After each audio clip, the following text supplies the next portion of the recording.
Hi friends, മെൻ്ററിസ്റ്റിൻ്റെ പുതിയൊരു എപ്പിസോഡിലേക്ക് ഏവർക്കും സ്വാഗതം.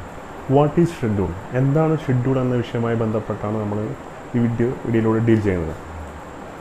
ഷെഡ്യൂൾസ് എന്ന് പറഞ്ഞാൽ ലിസ്റ്റ് ഓഫ് ഐറ്റംസ് ആണ്. ഒരു ഉദാഹരണം എടുക്കുകയാണെങ്കിൽ ഒന്നാമത് ഷെഡ്യൂൾ യൂണിയൻ ആൻഡ് ടെറിട്ടറിയാണ്.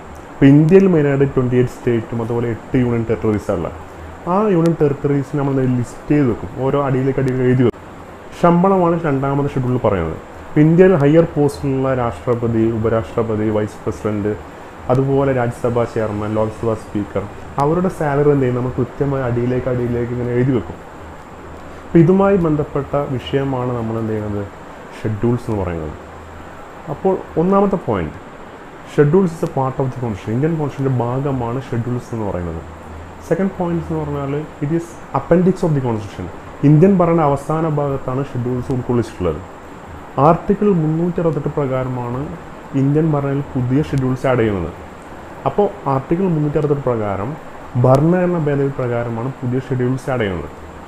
ഒറിജിനൽ കോൺസ്റ്റിറ്റ്യൂഷനിൽ 8 ഷെഡ്യൂൾസാണുള്ളത്. പിന്നെ കാലക്രമേണ നമ്മൾ എന്ത് ചെയ്തു, 4 ഷെഡ്യൂൾസ് ആഡ് ചെയ്തു. അങ്ങനെ നിലവിൽ 12 ഷെഡ്യൂൾസാണുള്ളത്. അപ്പോൾ 9th ഷെഡ്യൂൾ എന്ന് പറയുന്നത് ഫസ്റ്റ് കോൺസ്റ്റിറ്റ്യൂഷൻ അമെൻമെൻറ്റ് ഓഫ് 1951. 1951 ഒന്നാമത്തെ ഭരണഘടന ഭേദഗതി പ്രകാരമാണ് നമ്മൾ 9th ഷെഡ്യൂൾ ആഡ് ചെയ്തത്. 9th ഷെഡ്യൂൾ മെയിനായിട്ട് introduction of land reforms, abolition of zamindari right, ഇന്ത്യയിൽ പുതിയ ലാൻഡ് റിഫോംസ്, ഭൂപരിഷ്കരണം കൊണ്ടുവരിക, അബോളിഷൻ ഓഫ് ജമീന്ദാരി റൈറ്റ്, ഇന്ത്യയിലെ ഭൂപകർക്കന്മാരുടെ അവകാശം എന്ത് ചെയ്യുക, നിർത്തലാക്കുക. ഇതുമായി അനുബന്ധിച്ച വിഷയങ്ങളാണ് 9th ഷെഡ്യൂളിൽ പറയുന്നത്. 10th ഷെഡ്യൂൾ പ്രതിപാദിക്കുന്നത് ആൻറ്റി ഡിഫെക്ഷൻ ലോ ആണ്, പൂർവ്വമാറ്റ നിരോധന നിയമം, 52nd അമെൻമെൻറ്റ് ഓഫ് 1985. 1985 52ാമത്തെ ഭരണഘടന ഭേദഗതി പ്രകാരമാണ് ആൻറ്റി ഡിഫെക്ഷൻ ലോ ഭരണഘടന ഉൾക്കൊള്ളിച്ചിട്ടുള്ളത്. മെയിനായിട്ട് 52nd amendment of 1985. 11th schedule എന്ന് പറഞ്ഞാൽ പഞ്ചായത്തുമായി ബന്ധപ്പെട്ട വിഷയമാണ്. അത് 73rd അമെൻമെൻറ്റ് ഓഫ് 1992 അത് ഇന്ത്യൻ ഭരണം ഉൾക്കൊള്ളിച്ചിട്ടുള്ളത്. 74th അമെൻമെൻറ്റ് ഓഫ് 1992 നമ്മൾ 12th ഷെഡ്യൂൾ ആഡ് ചെയ്യുന്നത്.